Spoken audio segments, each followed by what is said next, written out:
Samsung's Galaxy S26 lineup is shaping up to be one of the most powerful smartphone series of 2026, and the latest leaks prove that the company is heading in the right direction. The big news is about the Exynos 2600 processor, Samsung's own in-house chip that's expected to power not only the standard Galaxy S26, but also the high-end Galaxy S26 Ultra. For years, smartphone enthusiasts have debated Snapdragon versus Exynos, and while many believe that argument should be retired, it still matters to a lot of users. This time, though, Samsung's new benchmark results might just change the conversation completely, according to fresh Geekbench scores. The Exynos 2600 has seen a noticeable performance boost compared to its earlier tests. The previous results already placed it ahead of both Apple's A19 Pro and Qualcomm's Snapdragon 8 Elite, but the new results are even more impressive. The earlier benchmarks showed a single-core score of 3,309 and a multi-core score of 11,256. The latest leaked numbers have now jumped to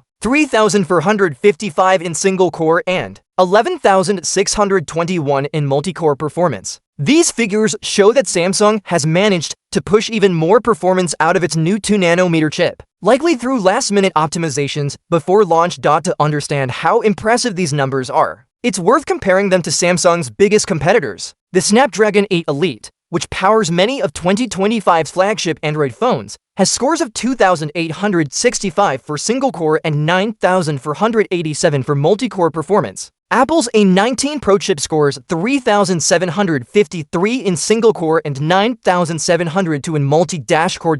So, in simple terms, the Exynos 2600 now beats both the Snapdragon 8 Elite and the Apple A19 Pro in multi-core tests, a major achievement for Samsung. It shows that the company's long-term investment in chip manufacturing is finally starting to pay off. For context, the current Galaxy S25 series is powered entirely by Snapdragon chips in all markets. But with these new benchmark results, Samsung seems ready to confidently bring back its own Exynos-powered models with the Galaxy S26 series. That means users in several regions could once again get the Exynos variant, and this time, they might actually prefer it. However, it's important to remember that benchmarks never tell the full story. High numbers on Geekbench don't automatically mean a better experience in real-world use. Factors like battery life, heat management, and software optimization matter just as much, if not more. For instance, past Exynos chips have faced criticism for overheating and reduced battery efficiency compared to Snapdragon processors. Samsung claims to have addressed these issues with the 2nm architecture, which not only boosts performance, but also improves energy efficiency. If that's true, it could be a game changer for Exynos. Still, it's too early to say whether the Exynos 2600 will outperform the Snapdragon 8 Elite Gen 5 in everyday scenarios like gaming,